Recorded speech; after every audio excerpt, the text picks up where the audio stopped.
All right, here we are. Hey, Reuben, how you doing? I'm doing fantastic, Bob. Yeah. I'm doing all right, man. I'm doing all right. I'm here in the beautiful Alabanguela, my second home, third home, fourth home. I don't know. Depends That's on not just that's not just like a backdrop, one of those Zoom backdrops. That's no, like no. If y'all can see it, there it is. That's water. Yeah, that is water. Okay, Oh, thank man. you. Anyway, It looks like you could fish. It looks like you could fish from your porch right there. You look like you're right on top of the water. It's about 200 feet down that way. But anyway, enough of that. How's things in Missouri? How's everything over there?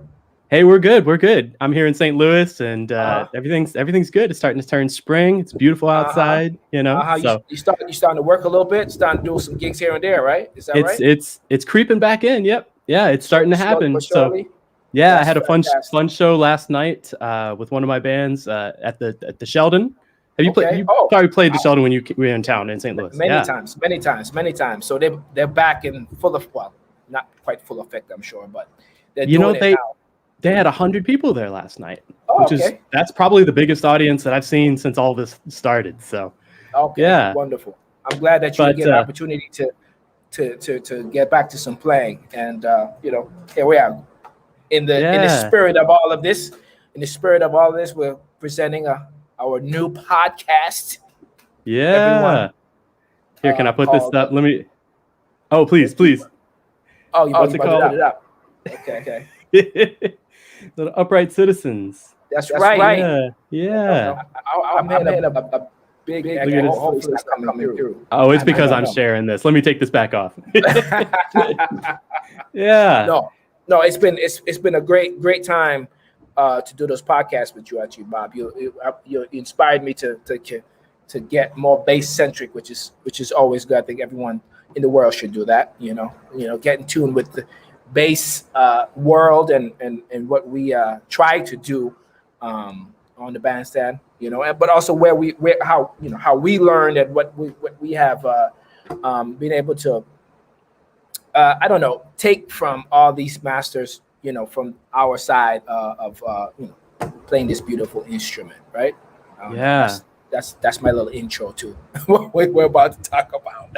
Yeah, absolutely. Well, I mean, I get so much, I have to say, I get so much inspiration from you because I've been hearing you and heard you on so many amazing records and seen you play, and it's so cool to be able to get to hang and talk bass with you and talk music. Yes. And talk life too, which is all together, and we kind of put it all together in these podcasts, and it's been a joy. So just to bring people in, I see we've got people in the live chat here. We're here today talking about Upright Citizens, this new podcast with myself and Reuben Rogers that's just debuting today. So we're really happy to be here live talking about that. What is it like? What's Upright Citizens? It's a bass centric podcast, right? It's coming from two bass cats, right? So right. It is. But drawing from our experience from playing countless amount of gigs and also being under tutelage of fantastic teachers here and there, bass and otherwise, and also I noticed in a lot of the things we talked about, you just touched on it, like so many life lessons, we kind of pull from, not just from the bass standpoint, but how, so many life lessons and so many just human things that incorporate into better bass playing or better, musicianship, So, I hopefully people can get, something from that also, from some of the things that I remember us discussing over the many podcasts that we recorded. Yes, we've done maybe 10, around 10 number already that are in the can, and they'll be coming out on Tuesdays. But that was I enjoy all of our conversations, but that's one of my favorite ones. That was one of the topics that you brought in early on. Was how was it titled? Things I Wish I Was Told When I Was Younger, or some wisdom, wisdom from this point, and such beautiful experiences shared, so and y'all go ahead and keep on checking for that particular one. We won't let any of that out of the bag today. Thank you very much. Hey, yep. You have to tune in. It's juicy. We promise. It's some juicy stuff in there. Okay? Oh yeah, completely. But it's so some of the things that we've talked about, we'll get into the Q&A here in a second too. So I see some folks hanging out, but we just talked about like some of the things that we wish we were told when you were younger, some wisdom, maybe for a young bass player or a less experienced bass player or an experienced bass player that needs to hear some of the stuff maybe. No doubt. Gig etiquette, Right. which is a good one, which kind of goes hand in hand. We talk about playing by ear versus reading, the benefits of either and both and being able to do both. Right, and we've had some fun listening sessions too, where we get to put on some music and just, vibe out with some amazing bass players, one being like the bassist deserving wider recognition. Yes. Which we talked about, like, it's cats like Albert Stinson and Wilbur Ware and, some just beautiful bass players. And then also we're working on some drum and bass teams. Yes. Listening to some, bass players. Those. And to come, we have some, I don't know if I should let this out, but anyway, we'll have some really exclusive open studio interviews with some other great open studio artists and other, for sure, some bass-centric folks will come up on, a lot is about to come out, and I'm looking forward to recording those and getting into it. Definitely, it's time to get back to some full-fledged bass mode after being out a year of almost hiatus, kind of. Well, I know you haven't been on hiatus. You've been working like probably more than you've ever had since Well, since everything's happened, that's when I really started picking up more at Open Studio and getting some. Getting into the mix over here, and I've loved it. Obviously, it's man, it was some fun opportunities. Full throttle, man. But we're home. We need it. We all need it. We all need it. No doubt. But, definitely.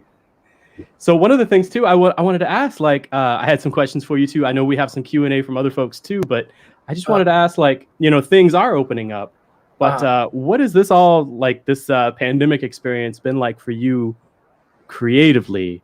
And practice-wise, like what's been keeping you going? Like what's been keeping you inspired and creative during all this? Well, that's a great question, and I feel like I fluctuated a lot during this pandemic. I mean, I am, incredibly fortunate to not have to hustle and kind of have my ducks in a row before all this happened. I didn't have to like hustle. I'm like, I gotta pay rent still. How do I do this? So I kind of like took the opportunity to, I didn't take a year off, but of course we all took a year off from our norm, right? Yep, right. But early on in the pandemic, I was kind of like pressuring myself to like get everything I could possibly in that I never did, because obviously we all didn't know how long this was going to be. But as time went on, I kind of I eased off the brakes some, and just kind of like looked at life and, dove into so many other things, that I've always wanted to do. This is one of the reasons why I'm here in Anguilla. I have a home here that I've been trying to renovate or start to renovate somehow, and I kind of learned a lot. I was always a little handy, but I stepped it up a lot, and like learn some things. I've been doing some painting, some odd jobs here, and really dive into these kind of things. And just kind of, I'm in hopes that, when the time, because I figure all of us will be full throttle again, playing music, doing, and that being like here the whole time. Right. And I have a great confidence, whether it's going to start in 3 months, whether it's 6 months or a year, who knows how long. I have great confidence that it will return in some aspect to that same momentum. So for sure. I'm trying to take this time right now to kind of just dive in so many other aspects of my life, because I also realized how much music was a part of my life. It was like 90% of my life, right? What I mean? Sure. Which was fortunate, but, kind of easing off the brakes a little bit, being with my daughter, these other little projects has nothing to do with music. But with that said, I always keep an ear to recordings, and I can't say, especially down here, I don't have an upright bass, but I do have an acoustic electric bass. I say I dabble at the instrument every couple days. I don't practice as much as I used to do. I don't know if that's a great thing to say on a Upright Citizens podcast. But I feel like, as I said, it's like a breath of fresh air, knowing that within the next couple months, I'm going to get back to it. You know what I mean? Right. I'm ready to get back to it.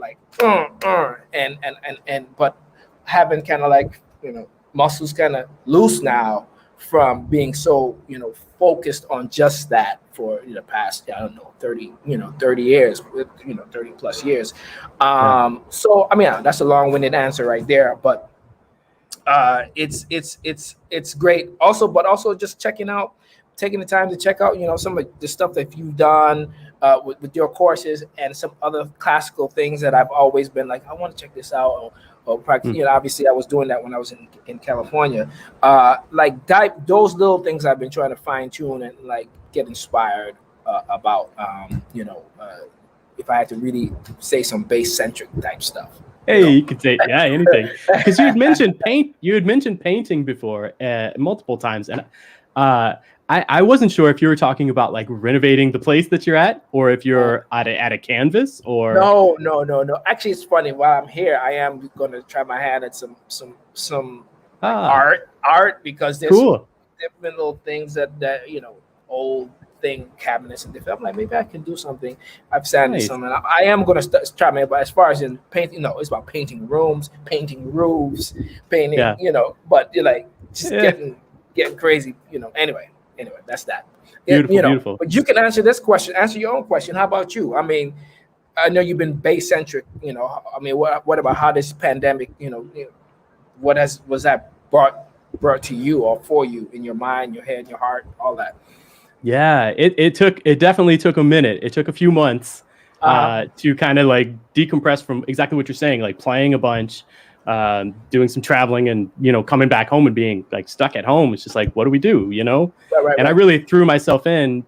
Also, that we had a new baby in last May, which is kind of interesting to have a new child during all of this. That was kind of not messing with my head, but it was different to get my head around that, That's heavy. So, but right when we stopped, when everything shut down, I was like full throttle practicing like all the time. I'm like, there's no telling how long this is going to go. Right. And I want my chops to be good when it comes back, Right. There's the things you can't practice, like the really listening and interacting type of stuff. But as far as like having chops and that type of stuff, I was like, I'm going for it. I want to write. I wrote a bunch of music. I did a lot of transcribing, a lot of listening, and doing and making these courses for Open Studio. Yeah. And it's just it's been great. It's been keeping me real busy, and I'm super grateful for it. Go ahead. Sorry. And I was just gonna say, and then this podcast started to materialize. I'm like, yes, this is I get to have some like back and forth. The icing on the top. One thing I have been doing relatively consistent, actually. Now that I have to say, our virtual recordings, random, virtual recordings here and there. That's been keeping my musical momentum, whether it be electric bass stuff, some upright stuff. I say a couple or more a month that come on my plate. So I've been, as in I think most of us probably have been able to kind of like hone in our Logic or Pro Tools skills. So I've been yes. That's been really fun for me to kind of get the digital. I've had equipment for years, but never really dove into it. But I really that was probably the biggest thing. And as I said, for most people during the pandemic, was nice to kind of like figure that out and really start to get some momentum in this aspect of something that I wanted to do for a long time. Definitely. Yeah. Oh, my life. I mean, you ask my wife, man, she's like, I'm in my practice room, the room that I dedicate to, that's usually just a bass, a keyboard, and records, before all this happened. And now there's like lights around here. There's like there's like some high-end camera that I don't know anything about.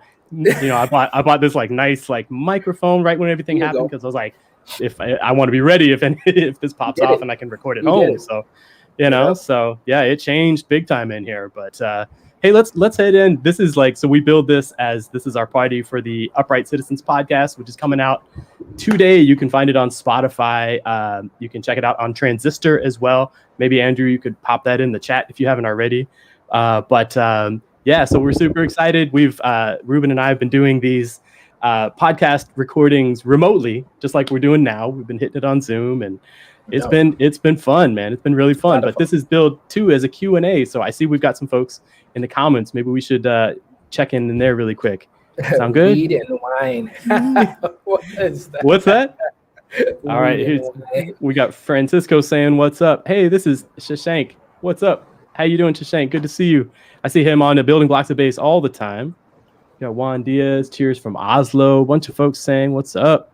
This is a big Open Studio OG fan, Colleen. She's like on everything Open Studio. What's up, Colleen? Good to see you. So let's see.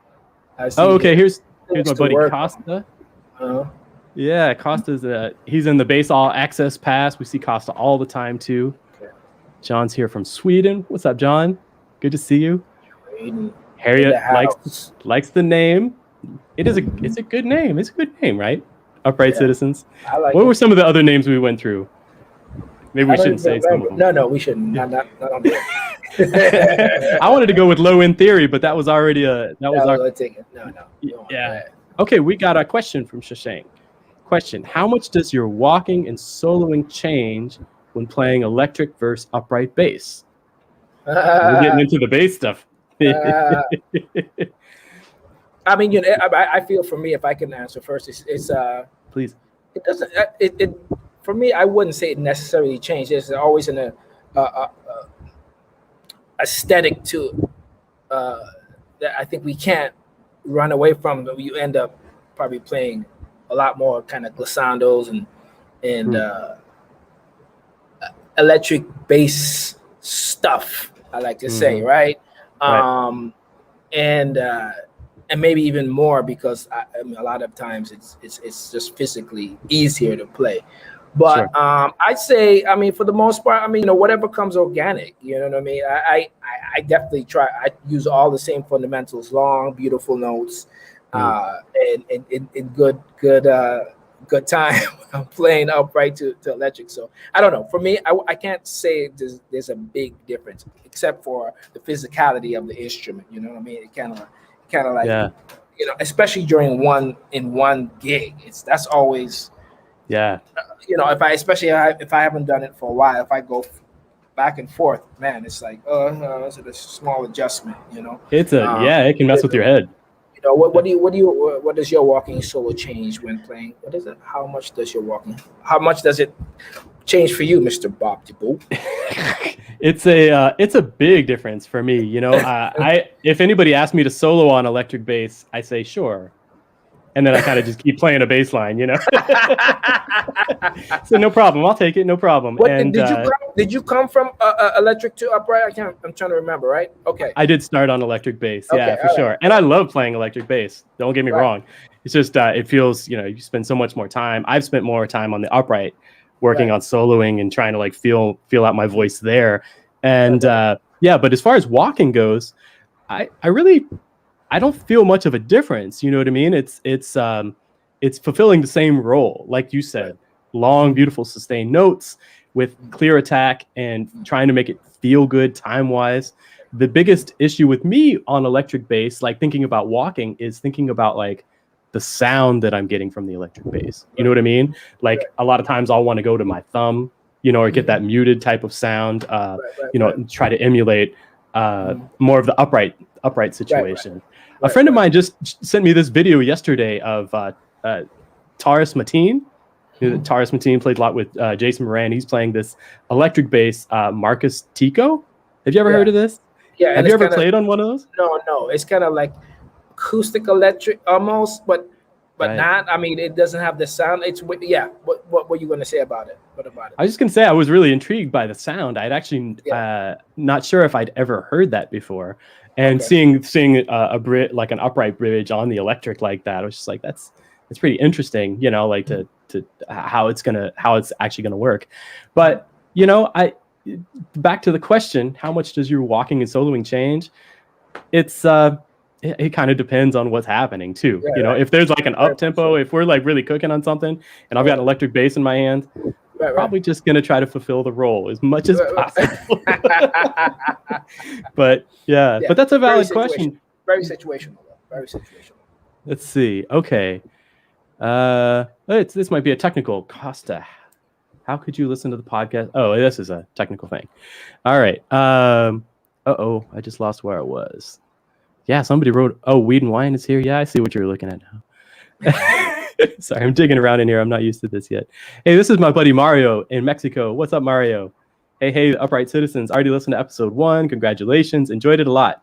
Thanks for your tips. What was the first one about? I don't even know. What was the first one? Do we know? Andrew's gonna let us know in the chat because I'm not sure what. I honestly have not had a minute to pull it up and listen yet, but okay. I know Andrew's backstage helping us out as always. Thank you, Andrew, and he's been producing these for us as well, which is very, very cool. I had a good time. We put together the music for the intro, which was a lot of fun too. You know, I really enjoy that, so I'm looking forward to hearing that go into the podcast because I've actually not heard it yet. You haven't either, right? No, I haven't heard anything. Right.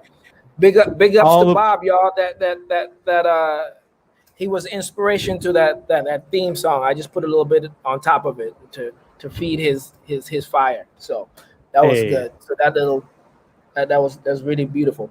You know, cool. I came with some sad stuff, and he was like, nah, we can't use that, Reuben. No. We've got more theme music to make, man. It's all beautiful. I'm like, I've got some exclusive Reuben Rogers bass lines in my computer right now that nobody's heard. We're about to go on it. But I saw this from Harriet H. Says things to work on for playing ballads. I don't know if you see that. Great time. It always goes, but whatever you practice up tempo, you got to practice slow, right? Being able to feel the beats in between. That's the main thing I always say. Being able to feel the beats between at very slow tempos helps you at a faster tempo. I'm talking about, the metronome there. Grown up, yeah.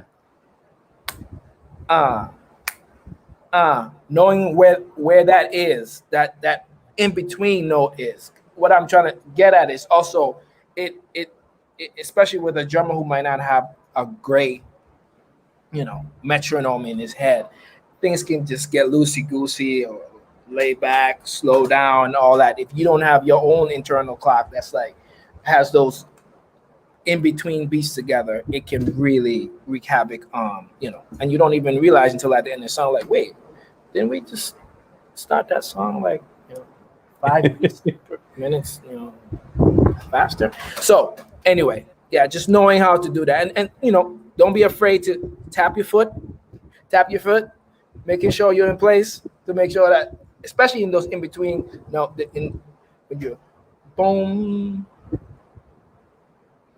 Boom. Tapping the feet. This is your foot right here. Boom. Boom. So, hey, are you saying the subdivision, the beat in between? You tap your foot there. You feeling it? I tap it on all of them. But okay. But making sure, and also, and I think I covered this in the I don't know if I covered this in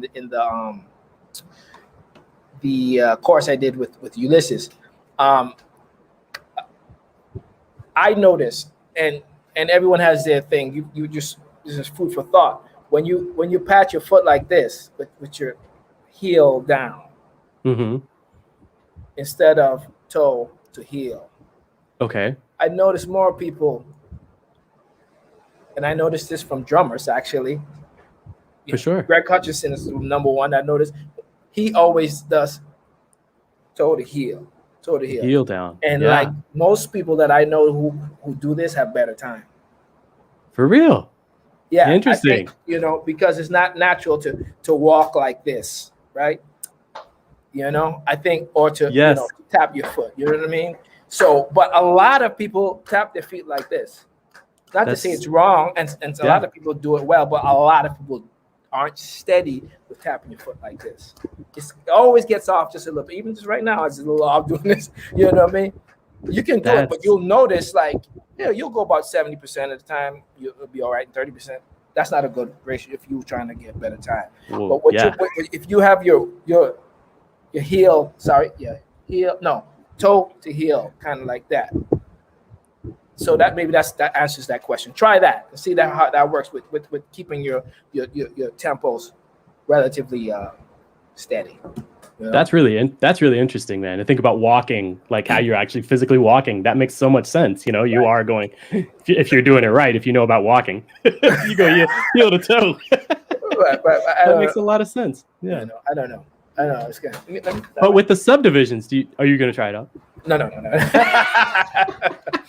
But with the subdivisions, it's not always just like you talk about the beat in between, but it's not always necessarily triplets or 16th notes, because you can feel ballads in different ways, right? Yes, so you can.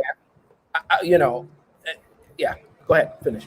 No, I was going to just pose a question on that front. Say you're hitting beat 1 of a ballad with maybe a drummer that you haven't yet played with or don't have much knowledge of. You're hitting beat 1 on a ballad. What are you listening for to hear? Are you just hearing inside of the instrument of the drums, like, or from the melody, what's happening, like how you're dividing that, or is it coming straight from you? It's always in anticipation. It's always an anticipation. But you know what's interesting? It's not the first beat is very important. It's the next beat that's more important. Where it starts to be like, okay, where are we? Where are you feeling this? You know, because it's okay for us to be like, but it's where we meet, where we feel the next beat is what determines, what's going on. Because I'll give you both of us should give us some leeway. We didn't kiss that first beat, but it's that second beat. And then it kind of starts the engine going, it's that's something I've talked about with a couple of drummers, and it's funny to hear them say that too. It's like usually they listen. It's the first beat is okay, but it's the beats after what kind of determine like where are we gonna be? Absolutely. Okay. Yeah. And by the first bar, it needs to be. You need to figure that out by the first bar for sure. Right. That's really cool. Nice. Let's see what else we've got in here. We got a lot of folks saying what's up. This is very cool. I see Adam Mann is hanging out in the live chat. What's up, Adam? So let's see. Came from the drum set. I see here. I can answer this one. I would love to know what you think about George Mraz. Ooh, nice. I believe he's extremely underrated, and I would say he definitely is. But also underrated depends on who you're talking to, because George Mraz plays with the royalty of jazz. You know what I mean? All his career, incredible. He has all the fundamentals together, all the the sound, his own sound. He plays so lyrically. He can play with the bow. He's so versatile. He's so versatile. So I know him and I'd say him and Dave Holland kind of in their own way have that thing that unexplainable like thing that you can't really touch. It's like of their own, like it's their own thing, and that's why Tommy Flanagan used them all the time. That's why Kenny Barron, Joe Lovano, all these people use George Mraz, all through the heavy hitters always use George Mraz, right? Yeah, definitely. Yeah, I remember hearing him solo for the first time. I think it was his own album. I think it was called Duke's Place, where he's playing exactly him soloing with the bow, and it's like, who is this guy?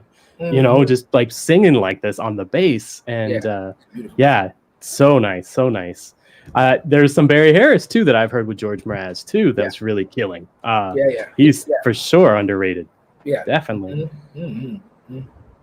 Yeah. Let's see. Cool. So this is a Q&A session, kind of a listening part, or not a listening party, a coming out party, a coming of age party for the Upright Citizens podcast with Reuben Rogers and myself. And just to back it up, these are going to be dropping every Tuesday on Spotify and all the places you might go get a podcast, but it's up now on Spotify, and you can check it out immediately if you want to. So we've gotten into a lot of good topics in these conversations, and it's been a lot. It's been really, really cool. One of the things I remember from our conversations, Reuben, and I think I don't know if this was like hanging out after we were recording or during one of these things. I don't know. It's just we just talk and we kind of get into things sometimes, right? But you had talked a lot about really listening to a lot of music and just digging back into albums, like checking out albums. And I think you had even mentioned something about like journaling some things that you had heard. Did I? Right. Is that Yeah. kind of a thing that you've been doing a fair amount? Well, yeah. I mean, I was doing it. I've been doing it off and on actually, and it's funny. In the hopes that I actually purposely haven't really gone back through and looked at certain things, but on the journey of listening and being more attentive to like the bits and pieces, small little things that I like in a player, or that I hear, or that like, and it's kind of getting a little nitpicky, but I don't know. It's the kind of thing too. I think we all are organically have our own sound, and we're going to play the way we play, but we definitely are influenced by what we hear, you know what I mean, as musicians, as well, especially being able to have the opportunity to play this music, this improvisational music, where you can really like give your voice. But I know for me, I pull from all kinds of things that I've heard in the past, and I want to be even more deliberate about these kind of things sometimes. Not necessarily say, oh, I like that, I'm putting in my plan, but like it's just making it like more a mental thing. I've never really made it musical or diving in like that, like journal. Okay, I like, it's my whole thing is about looking at it, putting it down on paper or in my little notes in my computer, and then maybe later on looking at it and just kind of just absorbing it, not necessarily being like, oh, I like this lick or whatever. It's just thoughts and focuses on different things. You know what I mean? Because and just it'll hopefully I'm answering your question the best I can. That's the best way I can answer it, because I don't have a means to end to this journaling yet. You know what I mean? But we'll see. But it's just that. It's just like observations, like what you're hearing and things that you're noticing. I think that's really cool as you go back and you can listen again and be like, oh, I was thinking this on this particular day, because when we listen to music on different days and different experiences, if you're on the plane or whatever or something, it sounds different. So hey Bob, I gotta go. Oh, okay, no problem. I'm gonna answer this. I'll hold off on this question. Actually, I'm gonna wait till he gets back. So we're here today talking about the new podcast coming out today. We're really happy this is coming out. It's Upright Citizens, not Upright Citizens Brigade. Shout out to them though, because they're funny. And it's conversations with Reuben Rogers and myself, and it's just really, it's bass centric, but it's also, oh good, he's here, nice, I can answer this question in real time. Come on in here, Adam. Come on. What's up? Come Bob? on. What's up, Adam Menace?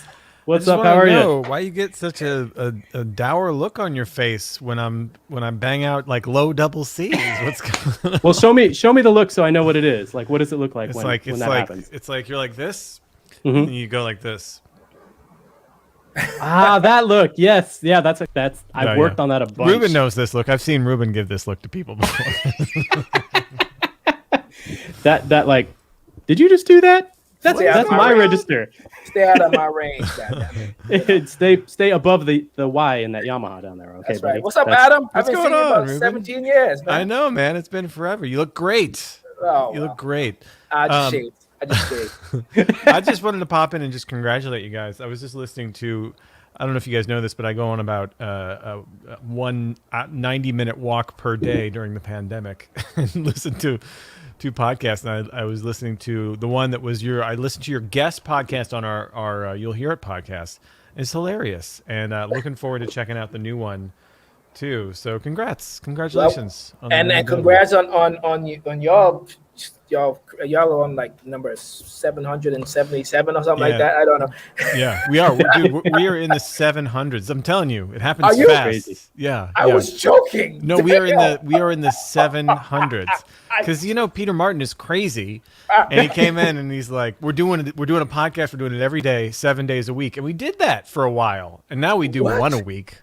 I think now we do 2 a week, actually. All right, man, that's pressure. That's a lot of pressure. I'm just saying, I'm not saying. You guys, you were bragging about your 10. I was like 10. I did 10 before breakfast today. He actually did, yeah. Oh Oh my gosh, it's all right. Well, we're gonna get there. 700. Well, maybe 100. Let's say 100. I don't know. So I was thinking about questions. So you didn't answer, Bob. You kind of evaded my question about why you get so sour when I bang out the double octaves in the left hand. But my other question is when I get lost, I listen for the bass player.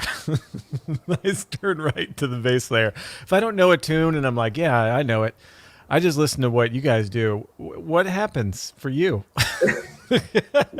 if we don't know it, if you don't know it, I've always wondered, because bass players, they seem to know every tune, confidently know every tune, and you know what I mean? I mean, wrong and strong is okay, but it's all but the other. I always say, if you don't know it, just say you don't know it, because if you don't know it, oh man, it's much more of a train wreck for for the whole group to just sound like pure crap. If I just don't know what I'm doing and you do, I mean, I don't. That's the interesting part. But early on, I mean, I think we discussed this in one of our podcasts. We did, yeah. That early on, I was so like confident, overconfident with my ears, that I would say, oh yeah, I know it, yeah. And then we start playing. Some of the musicians, elder musicians especially, they would start playing, and they'll be like, I get these eyes, and this is like, and then bass notes. The double octaves come out. Right. Double octaves come out. Yeah. Is that why you do that? Is because I clearly don't know the changes. I mean, I'm not. Well, but that's the biggest playing a part. blues, Adam. Put your ego to the side if you can, so that for the betterment of the music. And it's okay if you don't know it. Just make sure that by the second or third time someone has asked you that and you don't know it, then something's wrong with you. That's right. Make sure you deal with that. Definitely. Yeah, I think too many pianist guitarists. We're not as bad as like horn players at a jam session who are like, yeah, no, I know it, I'm ready to go. And they just go blow for 70 choruses. Oh my gosh. So what's the schedule going to be like for this new podcast? Like when do the new episodes come out? Do you know this, Bob? Yeah, we brought it up. It's coming out on Tuesdays. On Tuesdays, okay, cool. Yeah, you're doing one every a week? Tuesday. Mm-hmm. Yeah, just one a week. Just one a week. Yeah, until we get to. So wait. How many years until 700? How many did y'all do a week? Now we do 2 a week. We do 2 weeks. We've done. And they're all gold. We've done 7. We've done 5. We've done 3. We've done 1, and now. No. I mean, they release them once a week or twice a week. Yeah, twice a week. We release them twice a week. Yeah, once on Mondays. And you used to do it 7 days a week. For about 8 months, we did 7 days a week. Yeah. Oh my God. I know. That's your boy. You know how Peter is. He's so hard to say no to. Peter's he's so emphatic, and he's right. Look at, he's always usually right about stuff. And he came in and he's like, "We're doing a daily podcast," and I was like, "All right, I'm just couldn't say no, huh? What are we doing? Let's do it." Well, you know me, Bob. I like a challenge. I'm like, let's do this. Oh, I know. Are we doing it? Are we doing it? Well, yeah, you got some good momentum. You had good. Yeah. The question is, have you released all of them, or there was something that you're like, well, we shouldn't do that? Oh man, we're skin of our teeth at this point. We're just recording them the week of. Yeah, you get into a flow where you get confident. You guys are 10 ahead now because you just started. But trust me, you get to the point once you get past about number 300, you're just like, do we have one for today? We don't. Do we have like 20 minutes later? We have 20 minutes. Okay, we'll be fine. We'll get something out. So we know where to turn for advice, because those cats know what's up. So yeah, I'm getting my cue here. I got a room full of bassists. Look at this. Pianists never shut up. Oh yeah, I was about to put that up. This is not my crowd. Not your crowd. That's all right, though. That's all right. Good. Funny, it's all good. Costa, if you ever get the double octaves, you know where that's coming from. All right, guys, congrats. Good on to the see you, Adam. podcast. Great to see you both. Cheers, Ben. Later. Adam Manis in the house.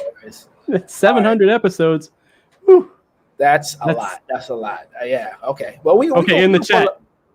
in the live chat, who's heard all of these episodes, huh? So there's probably a couple, and the ones I've heard, I've definitely not heard all of them, but they're all super entertaining. Though you'll hear it is. Yeah, I mean, they have a great rapport. The way they go back and forth with everything is fantastic. I like it. It's like a lot. Like it a lot.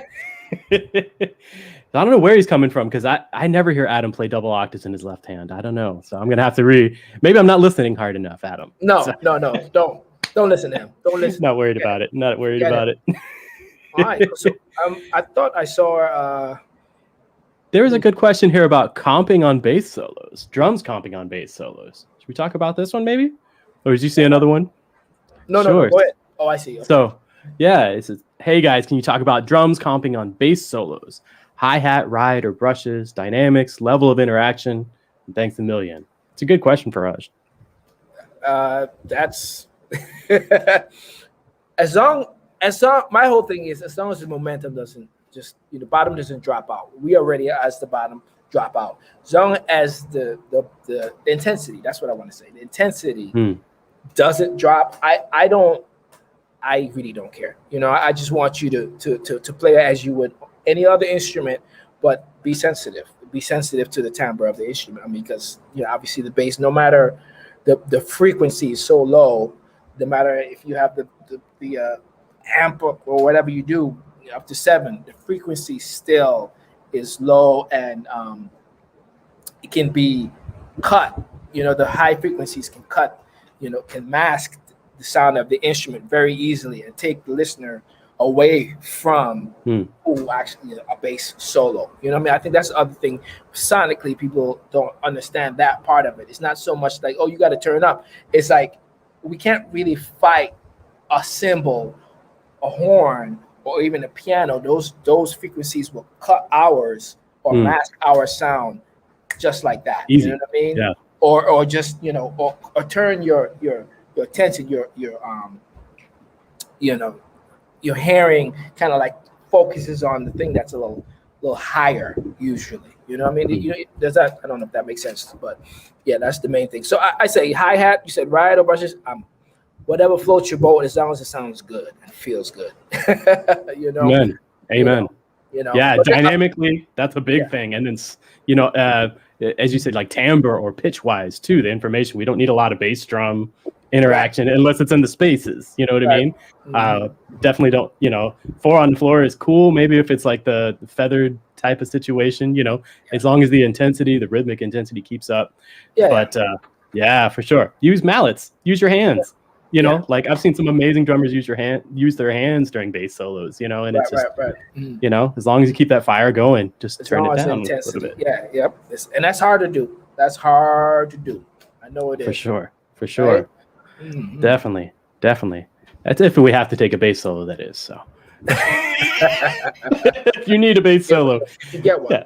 Yeah, exactly. If that comes up even. But I remember being a kid and being like, you hear the volume drop out on the records, like, oh, here's a bass solo. You don't even know it's coming, but you haven't even heard part of the bass solo yet, but it's like, okay, everybody's gone. So it must be a bass solo. Done. Finished. Let's see. Here's kind of an orchestration question, I guess, or a band situation setup. What's up, Floyd? Sure, it's constantly on the building blocks of bass and always has good stuff, good input. What is your dream setup to play with, such as a trio, 4-piece, pianoless, or what? Now that's interesting. I don't know about a dream. A dream situation, but we have talked about playing in like duos, and some different like trio situations. What if you had your preference, Reuben? What would your band? I think you mean personnel, or you just talking about the setup in general? Is that what you're saying? I guess the question is setup. Yeah, setup. Okay. Yeah, because there's two answers to. I'm gonna answer the question even though it wasn't asked actually, but I first thing that comes to my mind is trio, piano trio, or horn and drum trio. That comes to my mind, maybe because I've been able to play in both of those contexts a lot. And yeah, I think the more scaled down the more interaction and the more condensed, sound and more cohesive, I should say, that we can get as a unit, I think a lot of times. So maybe, I mean, I'm just fortunate, and happy to just play. I mean, especially after a pandemic. Hello, For sure. to play with any any format, but probably that's probably what my favorite. But as far as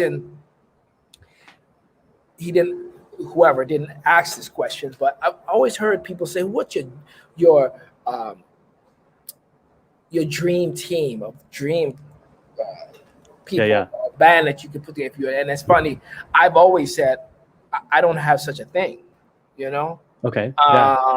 because first of all, that'd be taken away from the people I play with already. You know what I mean? Sure. And I don't know. A dream is a dream, and let that be a dream. I don't know. I'm fortunate to play with great musicians, and I'm happy just to do that. So it's always funny. Like, what's your dream team like? I don't have that. I mean, I don't know. You can, and it's okay if you do. Don't get me wrong. It's just totally. I don't want to take away from all the incredible musicians I'm already able to play with. That's exactly what I was going to say. Is you are already playing in all the dream teams. I mean, you are hitting with all the dream teams. Like people would put together bands and they would have you in it. Right? No, but the thing is, you know what I'm saying? It's like, I wish I played with Jack DeJohnette and Sure. Like, no, it would be a lot different. So no, let's focus on what's in front of us, and make the best out of that, and make the best music you possibly can with what's in front of you. Amen. That's the main thing. So anyway, yeah. Definitely. There are folks, and I think the question comes up too. Is just like when people bring that up, it's not been posed to me very much, but I've thought about it. Like if they're talking about whether people that are still actively playing music or people that have, like people from the past, our idols from the past, like wanting to put together bands like that, and I'm like, it's kind of weird, to think about, but it would be amazing. And it goes back to what I just said, what we talked about, the personal aspect of it. Right. I mean, of course, I feel like I can get along with anyone, but that goes into music. The rapport you're able to have with the people that you play with and whatever. It all has, it's a melting pot. So who knows, but whoever, Frankie Dunlop, and if we hood it off, it'd be great. But I don't know, he might punch me in the face. He don't like my hat. I don't know. And that wouldn't make for a good gig. Not so much a dream anymore. It'd get real. Frankie Dunlap punched me in the face. But Frankie came to mind too. Like that's exactly who I was thinking of. If I was thinking drummers, I was thinking Frankie Dunlap would be amazing to get to play with, feel his beat and feel that experience. Like obviously Elvin would come to mind too, and there's just so many amazing. And I guess being bass players, my mind's first going to drummers. Like who do I want to play with? Right. But that's an interesting one for sure. Here's a question from Weed and Wine. I wanted to get him involved too, because he said he's checked out a bunch of these. You'll hear it podcast. But here's a good question. What are your favorite non-jazz bass lines? They ain't none. It's jazz or nothing, right? Yeah. No, did you say non-jazz bass line or non-jazz? Non-jazz. Okay. Yeah. I mean, there's all kinds of stuff. I mean, it's funny. I was listening to someone sent me some James Jamerson where he was just playing. Where there's some takes isolated. Oh it's still killer. God. Yeah. I mean, and you know what? I think about that now also because when I'm doing these little sessions with the Logic, and sometimes I solo myself so I can make sure the sound is right, whatever. Mm-hmm. And then I listen. I'm like, oh man, I'm so glad. I hope no one solos me because it's so off. Come on. or like, you play, a lot of times especially with jazz, you play in the time, you react to that. But for sure. to think about James Jamerson's bass lines, the way you can isolate them and how they're like masterpieces within themselves is like, absolutely.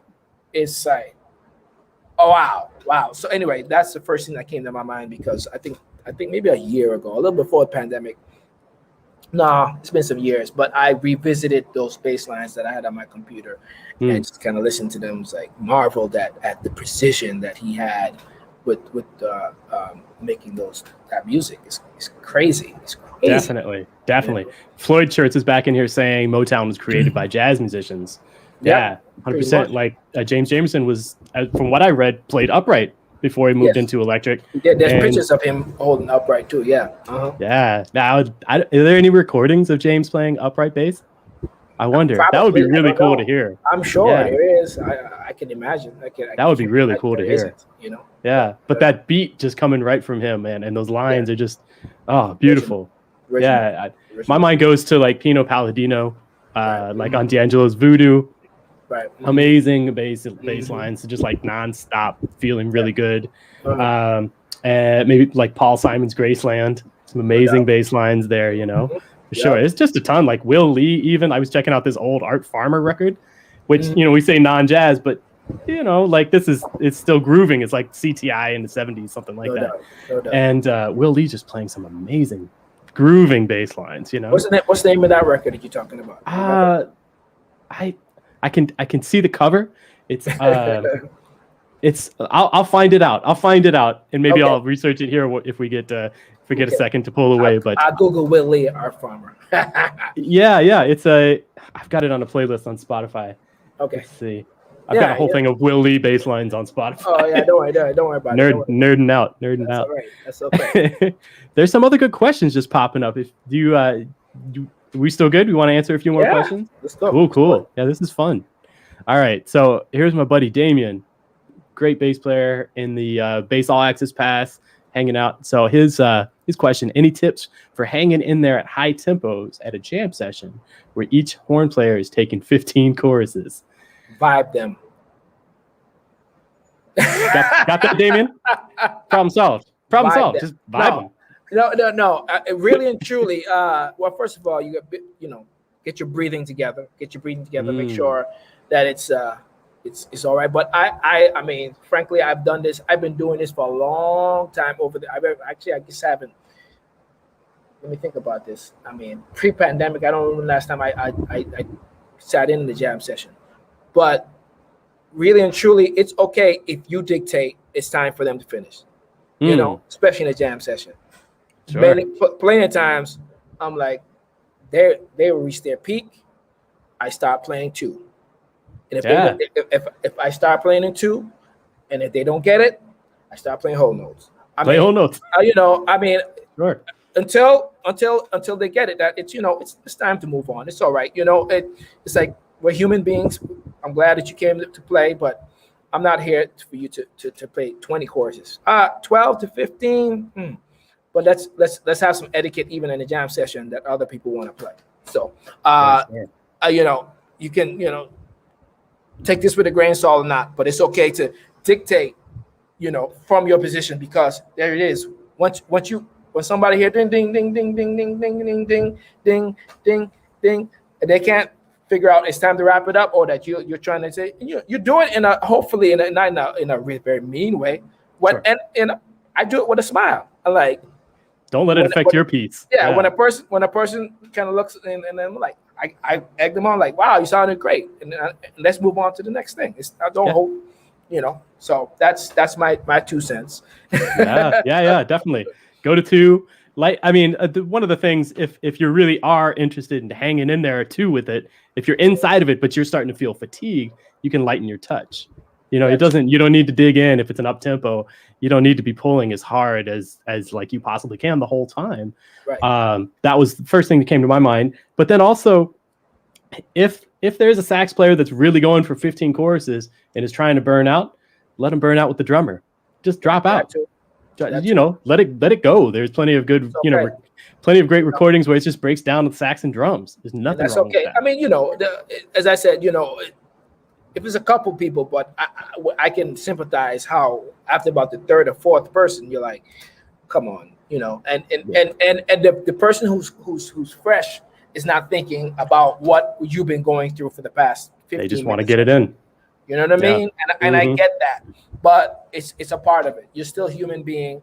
You still want to, hopefully, share music, many more months and many more lives to come. So you don't want to cramp and have your musical world shattered after 75 choruses of Cherokee or something. Well, you don't want to perish on stage either. I mean, no, as epic as that might be, I don't need to do that at a jam session.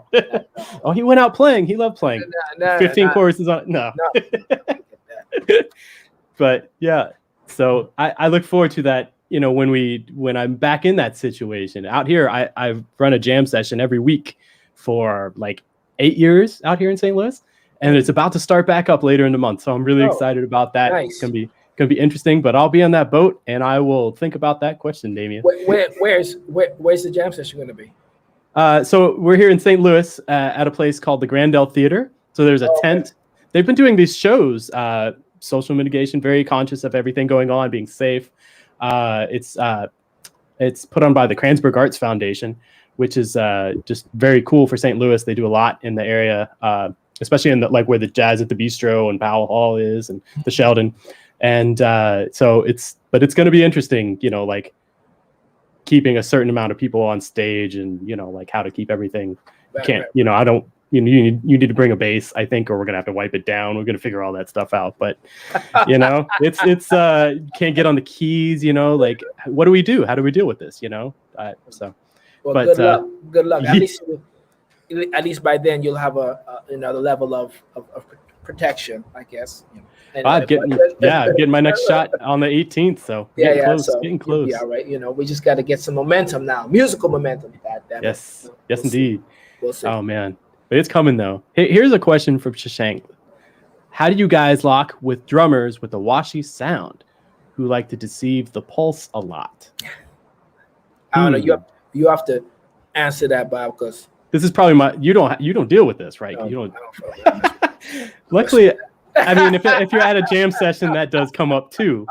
I'm not in the dream team circle yet. I'm coming. I'm working. I'm practicing. I'm trying. But I'm definitely spoiling that aspect. I'm like, gosh, no. That just hasn't been a thing probably for a long time for you, right? I mean, I'm trying to think about that. I know what that sounds like. You know what it feels like. I can't say no. That's never been anything consistent that I can think of. So I work a lot with younger musicians too. Like I teach high school kids, junior high kids as well, some college kids as well, and work in like rhythm sections and things like that. And it comes up, with younger, like people that are not professional. And my best advice for that is to make sure you have your own beat. Right. If the drummer is like kind of washy, you might need to prop them up a little bit. What was exactly the question? How do you guys lock with drummers with a washy sound, or maybe who like to deceive the pulse a lot?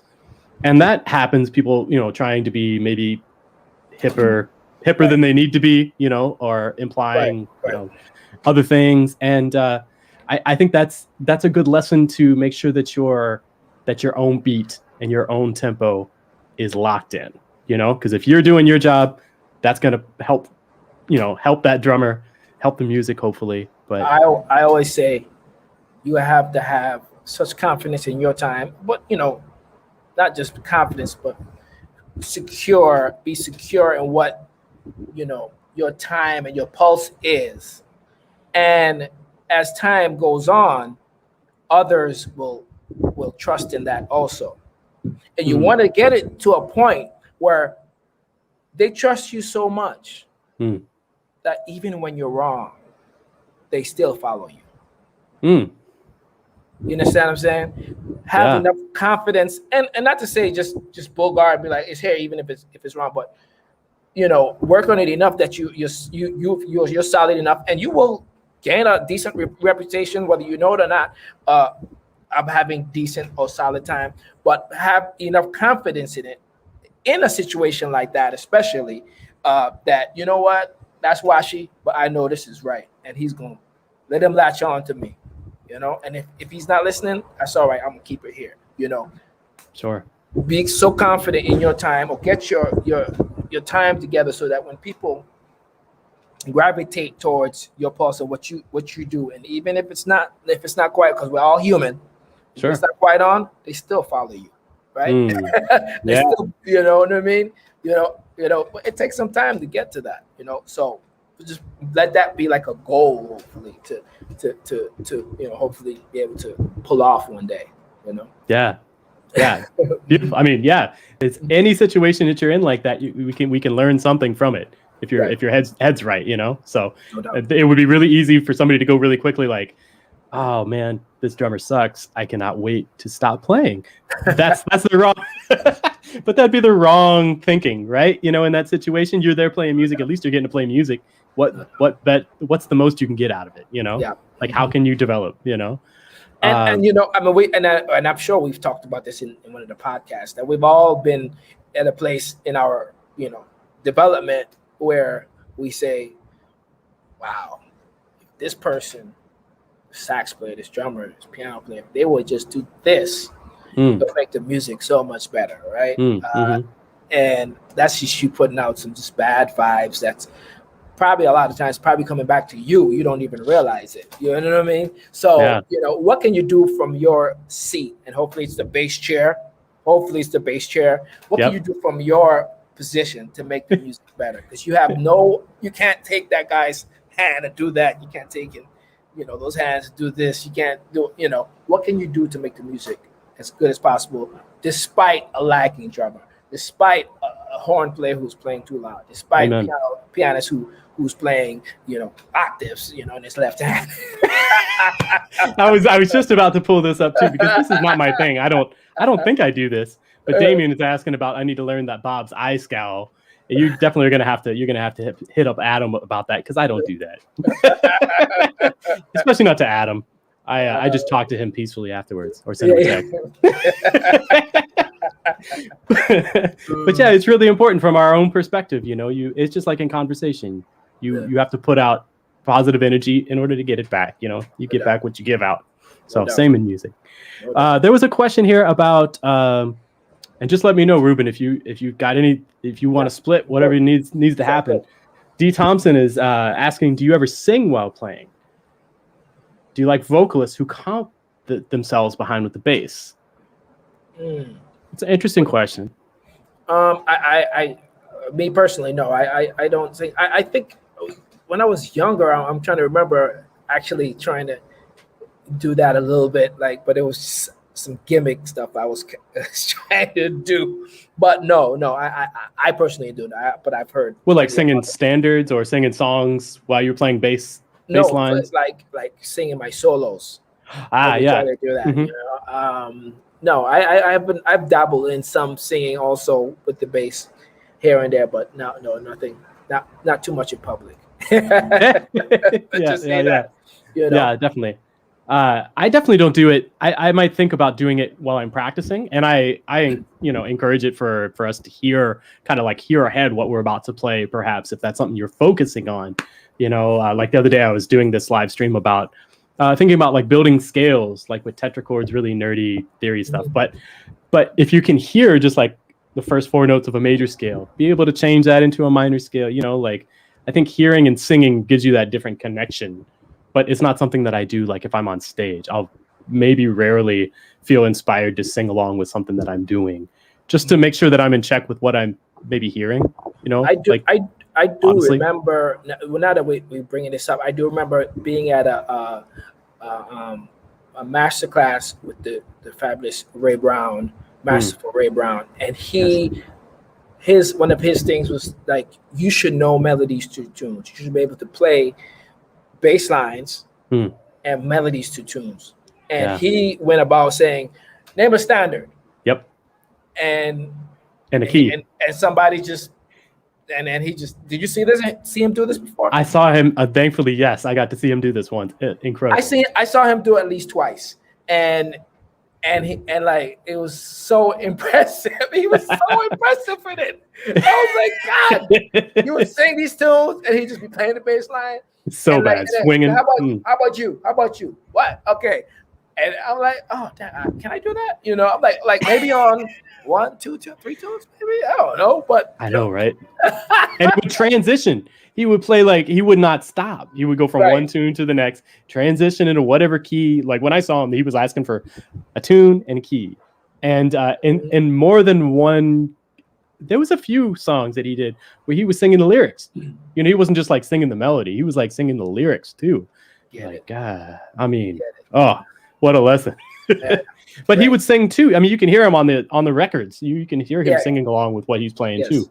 So it's, you know, there's not a wrong way to do any of it, you know. So, but let's see. Yeah, and then there's definitely some bad folks that sing and play bass as well. First one comes to mind is Esperanza Spalding. It's incredible, you know, just beautiful. So, but yeah, cool. Let me see. Yep, and there's some. Yeah, Nikki Parrott came up. Hold on. So I had to bring back Floyd shirts again because this is a good question. Is the bass player always the boss? Ha! And I think we all know the answer to that. Come on. So do we even need to talk about it? I mean, Upright Citizens. What's up, y'all? I mean, it depends who you talk to. The drummer is always going to think they're the boss, but for sure, you know. But well, you saw how the pianist just came. Like the pianist I work with, he just like pops on. He's like, "Hey, I'm taking over for a minute. Let me talk to you." So obviously, pianists think that too. Everyone thinks so, but you know what? You know what's up. You know, we drop out, we go take a drink at the bar. People are like, "What's going on? Something's missing." Oh my gosh! All right, like, all right. Who's the boss? Who's the boss? Right, exactly. And half the time, you know, if something new's happening, you get a call. It's like, "Hey, can you make this gig?" And I'm like, "Yeah." Who else is playing? Well, I just called you first, Bob, because I need you. Right, Adam? No, I'm just kidding. So that never happened. But it's a good thing. So, well, cool, Reuben. This has been so much fun, man. Bob. I really obviously enjoyed getting to hang out and talk with you, and it's just very, very cool the way you share your experiences and your wisdom, and just, you know, it's always so much fun to get to talk, and I'm looking forward to getting to 700. Yeah. Oh my gosh, I can't even believe that they're at 700. Okay, we got to do 2 a day. I mean, we got to do 2 a day. We got to step it up. We got to step it up. At 3 weeks, we'll catch up. Yeah. Here we go. New concept: 30-second podcasts. 30-second bass podcast, and then we got them. Right. You hear what? No, I don't think so. Yeah, but Upright Citizens, go check it out. It's available now. Check it out every Tuesday. Yeah, absolutely. I'm about to go check it out right now to see what the first one is about. What all the hype's about, right? Everybody's talking about it. What's going on? So thank you everybody for tuning in. Please check out the podcast. You know, keep an ear towards Open Studio. Always great bass stuff happening. Yo, man, go out with the theme. Go out with the theme. Oh, you want to pull it up? Let's see. Okay. Say what you have to say because it's gonna echo anyway. But yeah. So on my end, we've got some stuff. But I'll put on the Upright Citizens theme song. Much love, man. Well, no, you gotta do it because if I speak, it's gonna start to echo. We don't want that. Oh, all right. Here, I'm gonna do it now. Hold on. I'm sorry. All right, peace, Reuben. This is so much fun. Let me put on the music. Here we go. Hold on. Sorry, I'm no pro. Uh-oh.